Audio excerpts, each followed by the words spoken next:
Hello everyone. About 5 days ago I uploaded a video about how I clear a T100 dungeon with my Double Swing build, and it's like 6,000 views. And I not only did once, I did it 3 times in a row, and I also updated all my videos about my gameplay. So some of my viewers say that the build guide from my first video is kind of brief, and so I'm going to do a more detailed build guide today. It explains almost every question you might ask about my build, so here we go. Before we dive into it, I want to show you 2 clips of my gameplay, so check it. And it all happens in a T100 dungeon. This one's about me killing a final elite of the dungeon, and this one is even harder.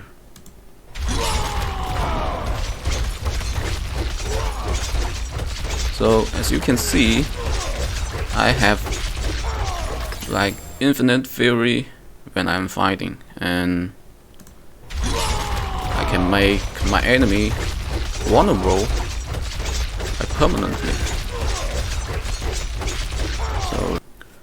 So as we all know, in Diablo4, the elite can be divided into 4 ranks, and the more ability they have, the more powerful they are. So this one is the most powerful elite in the game, because he has like 4 abilities with him. So he deals more damage, it takes less damage, and he has more health. But I just kill him with one single ground storm. I'm sorry, and it's quite efficient in the tier 100 dungeons. So let's start it by explaining the core idea of my build. So the core skill Double Swing, it works like this. The enemy caught in the center are damaged by both of your weapons, and it requires dual wielded weapons. And as we all know in the game, the dual weapons, or what we call 100 weapons, are designed to be attacked with a high attack speed, unlike the two-handed weapons, which is designed to be hit more heavier per cast. And we look at this lucky hit chance of the double swing. Some may say that this is too low as a core skill. It's only 30%. Every other core skill have like 50% of lucky hit chance, but if you really do the math, the actual lucky hit chance of it is like 1 minus 0.7 times 0.7, and it is 51%. It's quite the same as the other core skill. Let's see the enhanced double swing. So with its enhanced double swing, if we damage a stun or knock down enemy, we gain 25 fury. So how do we stun or knock down them? So the skill concussion is a great way to do it. It requires to use bludgeoning weapons to stun enemy, and 30% is quite decent, I think. And then the next skill we can stun enemy is Ground Storm. It's also a very efficient skill for stunning enemy, and the duration of the stun it provides is like 7.5 seconds if you have the right gears in your build. And next one is the Aspect of the Anemia. It also provides you a lucky hit to stun enemy that is bleeding, but I don't use it in a high tier. This one is actually bad in high tier. I use it in lower tier. The reason behind it will be explained later. And now we check this Furious Double Swing. So it provides you a almost permanent berserking if you choose this one, and it's quite good when you are clearing a low tier dungeon. Violent double swing. So basically, it makes your enemy permanent vulnerable. But you need to notice that only the enemy that is stand right in front of you can be vulnerable. It requires you need to hit both of your weapons in to trigger it. Look here, enemies caught in the center are damaged by both. That's why what I said. Only the enemy in front of you could be permanent vulnerable. So to sum up, what we want to achieve as a double swinger. So first one, we need high attack speed. Second, we need to stun enemy as frequently as possible. Third one, we can have infinite fury generation. Last one, permanent vulnerable enemy or keep berserking all the time. So this is the core idea of the double swing. So now let's talk about weapons. One of the common questions about my build is that is swords better than mace? So some may argue that we know that sword is born with critical strike damage, while mace is born with overpower damage, and overpower damage is quite bad in this matter. So is it better to use sword instead of maces in my build? And the answer is no. We look at this one-handed mace expertise. It gives you 10% more damage to stunned enemies, and the number will be doubled if you're using two maces. And you can gain berserking by using it too. So one-handed mace expertise provides us a really decent numbers of damage bonus. And on the other hand, one-handed sword expertise is quite bad. Look here. So he gives you a lucky hit to gain fury, which is useless in our build, as you can see from my clip that I showed you just now. We are basically with infinite fury when we are fighting, so we don't need that fury generation here. And also provided more attack speed, which is really good in our build, but you need to trigger it by killing a crowd control enemies. But as you can see from the clips I showed you just now, when we are 1v1 the tier 100 dungeons elite, how do we trigger this? Not impossible for you to kill a minion, then to trigger this attack speed, then you can fight against the elites. You know what I'm saying? So this is quite good when you trigger, and it's not trigger, it's bad, especially compared to what one-handed mace experts can provide us. So this is one of the reasons why sword is not better than mace. And look at these skills. Wallop. Your skills using bludgeoning weapons deals 30% more damage if your enemy are stunned or vulnerable. Swords can obviously not trigger this skill, so you are losing more damage from here if you are using a sword. So that's why I said we use mace instead of sword in our build. And remember, mace is born for stun. And another classic question about my build is that what about the Ramalandani? So the unique sword Ramalandani's Magnum Opus, is it good in our build?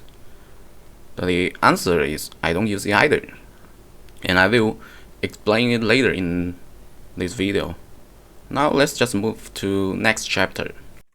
So now let's talk about how to realize our idea and the aspects on our two-handed weapons. So let's review these ideas, the core ideas of our build. And how do we gain high attack speed? So we use the accelerating aspect on one of our two-handed weapons. It provides a decent number of attack speed. And as we can stun our enemies frequently, on the other weapons we use Aspect of Retribution, which gives us a really good numbers of bonus damage to stun enemies. So that's about our aspects on two-handed weapons. And now the aspects on the one-handed weapons. Here are several options here. One, the Edge Master's aspect is quite good because as you can see from my fights, I'm always with Infinite Fury. And this one is quite good too, Aspect of Limitless Rage.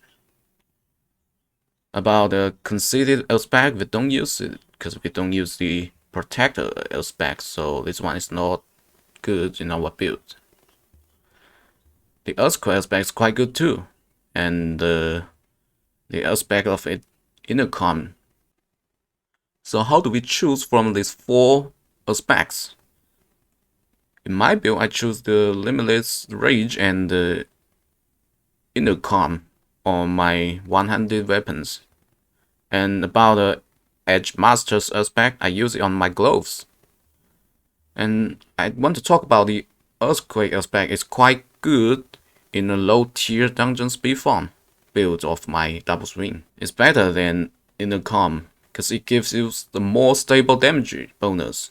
It's about 15%, it's quite good, and the damage from earthquake can clear the minions in a lower tier dungeons efficiently, so earthquake aspect is better than the intercom in a low tier dungeon. And let's move on. Now we talk about, are my aspects efficient enough? And now I'm gonna show you the performance of the Limitless Rage and the intercom aspects. So we watch this clip again. Pay attention to a little icon here. It keeps showing the damage bonus gained from Limitless Rage.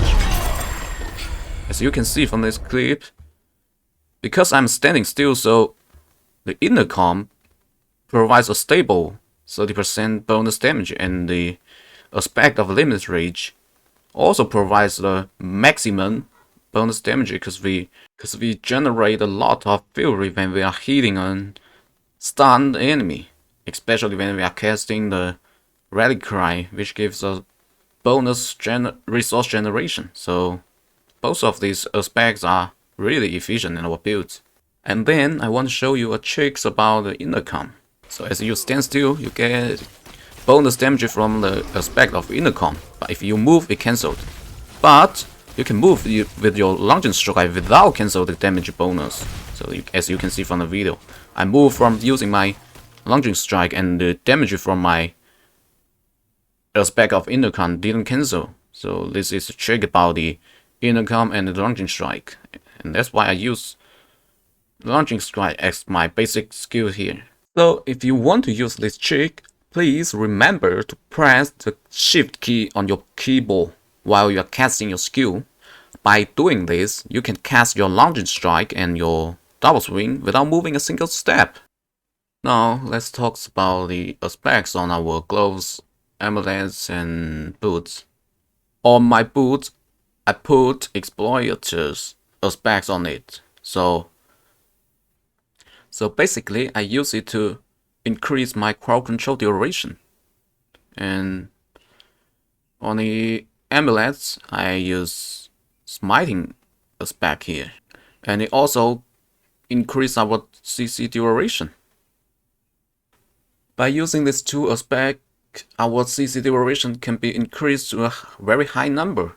And also don't forget the crowd control duration on our helmet. With these 3 ways of increasing your crowd control duration, it ended up like this. So Grumstorm, it stuns enemies for like 7.7 seconds. It's really long. And the concussion is about 5.8 seconds. And the anemia can stun like 3.8 seconds if you do the math. So this is quite good. And the most important thing is you can extend your challenging shot's duration by all these effects. So you can see my challenging shot can last for like 14 seconds. This is really long. And let me explain why. So one of my viewers asked a question about why my challenging shot lasting for 14 seconds, and on the other hand his is only 7.5 seconds. So here's my answer. I just read it for you. Here's how the Challenging shot works, it taunts nearby enemies and gives you damage reduction. That is, you will gain damage reduction as long as there are nearby enemies that you are taunting.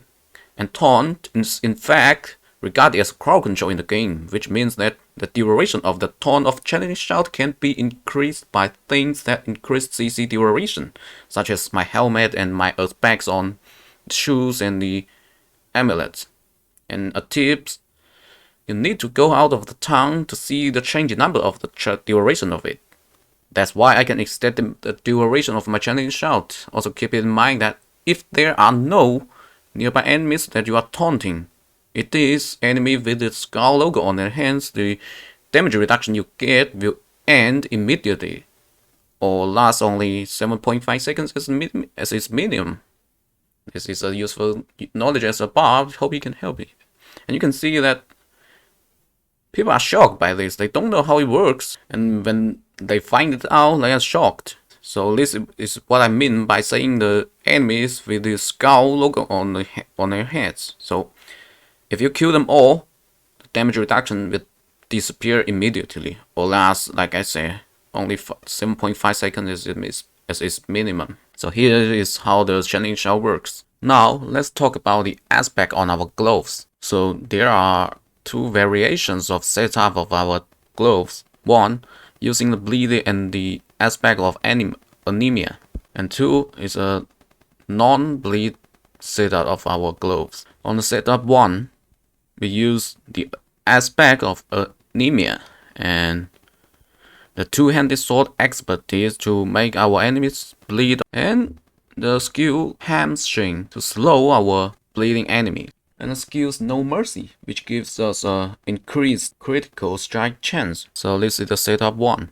and this setup is for farming and it's good. Second setup, we put Edge Master's aspects on our gloves like this, and since we are not doing a bleed build, so we use the two-handed axe expertise, and it gives us a 15% increased damage to vulnerable enemies, and is quite decent. So with these two, we deal really more damage to enemies. So I'm running this setup in dungeon like tier 90 to 100.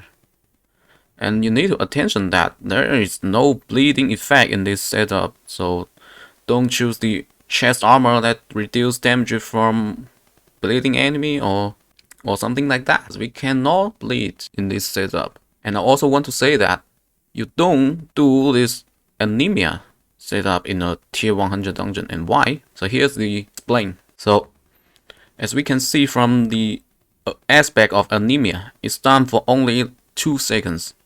And you should know that if an elite recovers from being stunned, it will become unstoppable. And when it is unstoppable, you cannot stun him anymore. You cannot slow him. You cannot do any crowd control to him. So if it is unstoppable, it will become more lethal to us. So we don't want to trigger his unstoppable by some bad stun, such as anemia. We want our elite enemy to be stunned by our good stun. Things like Gunstorm stuns for like 7.7 seconds, and the concussion is stunned for 5.8 seconds, while anemia stun only like 3.8 seconds. And this is what I call a bad stun, because I say it again, we don't want our elite enemy to be unstoppable. So before it is unstoppable, we want him to be stunned for as longer as possible. So this is a bad stun to trigger his unstoppable. That's why I don't do the anemia and bleeding things in tier 100 dungeons. Here's another question about how to kill a boss in my build, because boss doesn't get stunned, right? We know that you only gain fury when you damage a stun or knock down enemy. So a boss cannot be stunned. So how do we kill a boss? So check this picture. You can see that there is a bar under the health bar of a boss, and if you hit the boss with crowd control, things like anemia, Gunstorm, concussion, and even the challenging shot is regarded as a crowd control too. So if we hit him with all this crowd control effect, it will make this bar longer. And once it is full, once this bar is full like this, the boss will be stunned by you. And in this situation, you can gain fury if you hit him by your double swing. So this is how we kill a boss. If we want to kill a boss, we definitely want this anemia here. We need to make this bar full as quick as possible. Now let's talk about some common discussion about my build. One of the most asked question about my build is that the frenzy asks me about why I'm not using the frenzy and the battle chance. So let's talk about frenzy first. Frenzy is a good skill because it gives you like 24% of damage reduction if you stack it to 3 stacks. But I still don't like it, and here is the reason. So one of my viewers asked about me this question days ago. So here's my answer. Yes, frenzy is good. I don't like it though, because it requires you to cast it every 3 seconds. Look here. You need to cast it every 3 seconds or the effect wears off. So it feels weird to play with these skills because you need to use it every 3 seconds. And when I'm fighting against an elite, I don't use it at all. I just straight up killing an elite with my double swing, so I don't like it. But you can use it if you want. It's still a great basic skill, like I said. And also, if you remember what I showed you earlier in my video, so the lunging strike, you can use lunging strike to move without canceling your aspect of intercom.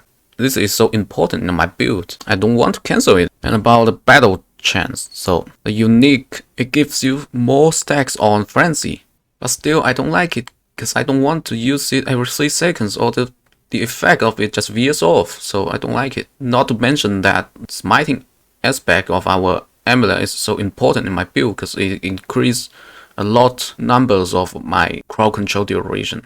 And about the remelantany, so the unique soul remelantany, I don't use it either. So here's my explain. It's good, but I sacrifice it too much. Started by looking at his stats of it. So the stats of it is bad because it doesn't give you critical strike damage and vulnerable damage, which is obviously better than all those damages showing here. And about lucky hit to restore my fury is totally useless because you know that when I'm fighting, I have like infinite fury, so this is useless. So the value of remelantany is here, right? You increase your damage per point of fury you have, so this is why people want to use it. But I will say that you need to sacrifice too much to stack the numbers of it. First of all, on the ring, here's my ring. These 4 stats are all important to my build. If you want to stack the number of it, you need to have this maximum fury stats on the rings. So what do I want to lose from these 4 stats? None. If you sacrifice your critical strike damage for this maximum fury to increase to stack the damage from here, it just sounds stupid, right? And the resource generation is also important, and the critical strike damage is also important too, so I don't want to sacrifice it, any of this. And on the helmet, this is my helmet. Maximum life, total armor, or tank, all of these 4 stats are important. The crowd control duration is so important in my build, so what do you want to sacrifice, to lose for this maximum fury? To stack the damage from here, right? You have to sacrifice something, and all these 4 stats I just don't want to sacrifice. And on Paragon, if you want to stack the number of it, you need to light up this node, so you lose a lot of points on your Paragon too, because maximum fury is not that good in my build because I just have infinite fury when I'm fighting, so I don't want to waste my points on it. And then about 100 mace expertise, it provides you 10% damage. If you're using the remelantany, you lose this damage too, and the berserking. And about 100 soul expertise, like I said before, I don't need this fury generation here. This is useless. And the attack speed, it may sound good, but you need to kill someone to trigger it. And most of the time when you are fighting an elite, it's just not that good, not that efficient. So what's more, if I don't use this unique sword, I still can have this aspect on my weapons too, like intercom, like limitless rage. It all provides me 30% of increased damage too. even if I don't use this unique sword, right? I don't need to use it to have like 30% of increased damage. And here, Warlock, assuming that you are equipping the unique sword Ramalandani on your left hand, so the damage from your left side of the double swing cannot benefit from the Warlock skill, and you lost 30% increased damage here, and this is huge, right? Only the plunging weapon can trigger it, and also the concussion. If you're using the Ramalandani, right? If you are using this sword here, you cannot trigger it as efficiently as you are using two 100 mace. So you are sacrificing too much to stack this number from here. That's why I don't like it. But if you really stack the numbers of your maximum fury and you use this elixir of resource, you will have like 250 maximum fury and gain like 75% increased damage from here, and this could be really good. But as I mentioned before, you're losing too much things, you're sacrificing too much, so that's why I don't use it. But still, you can use it if you want. It's good if you stack a lot of maximum fury, right? Just look at this picture. Think about how much you lose. The next common discussion is about the walking signal. I have one word to share with you. If you are running a build that is focused on core skills damage, you just choose Unbridled Rage instead of Walking Arsenal. But if you are running a build with a lot of damage come from a non-core skills, such as like Death Blow, Kick, the Power Kick, and the Iron Milestone, all these skills cannot benefit from the Unbridled Rage, right? They can only benefit from the Walking Arsenal. So if you're running a build that is dealing damage without, or dealing a lot of damage from all these non-core skills, you can use it. But if not, just do the Unbridled Rage. Quite simple. And the final one, about the Rare Glyph exploit. The Rare Glyph exploit, when an enemy is damaged by you, they become vulnerable for 3 seconds. So people may ask me about my build, like, why am I still use the exploit glyph if I can make enemy permanently vulnerable by my double swing? So it is a good question, because if you look at this skill, hitting an enemy with both hits of the double swing makes them vulnerable for 1 second. It sounds like if you keep hitting enemy with your double swing, you just don't need this glyph. But it says you need to hit an enemy with both hits of your double swing. That means, look at this picture. It says enemies caught in the center are damaged by both. So what does it mean? So it means that only the enemy that stands right in front of you can be made vulnerable. So the enemy that is in your left side or the right side just cannot be vulnerable. So that's why you still need the exploit glyph to make sure you can clean a crowd of enemy as soon as possible, or you will lose too much efficiency against crowd enemy. Next, let's talk about some Q&A about other things. First one, is it better than the Hammer of the Ancient? In general, no, but it does have its own advantages, especially in challenging tier 100 dungeons and killing elite enemies efficiently. But now I have uploaded 3 videos about my Double Swing Build Barbarian clearing different tier 100 dungeons. And the dungeons in 2 of these videos were successfully challenged by Barbarian for the first time. No Barbarian has ever solo cleared the tier 100 Onyx Hold and the tier 100 Shadow Plunge before me. So this is the other 2 videos about me. The second, can you kill Uber Lilith? No, Uber Lilith is a boss, and that means it's hard to stun her. So at least with this stun focusing build that I'm running to challenge tier 100 dungeon, I don't think I can kill her. I need to find another way of it. What's your speed farm build? I do have a speed farm double swing build and it's efficient enough, and here is how it looks like. I might do a build guide of it one day, but I have a lot of things to do within my real life recently, so I'm not sure when I will do it. But you can adjust my build into a more speed fun focused one. Many of you are smarter than me, I think. How come do you have so many tier 100 sieges? So I farm it in tier 100 dungeon. A tier 100 dungeon drops only the tier 100 sigils. So I have a full packs of sigils of tier 100 dungeon, and remember, sigils cannot be traded, so all of them are farmed by myself. Now, I'm going to show you my gears and skill trees with some detailed notes about my Paragon. I will put a link of a build planner in the pinned comment, which shows my Paragon. You can learn the basic idea of it and adjust for yourself.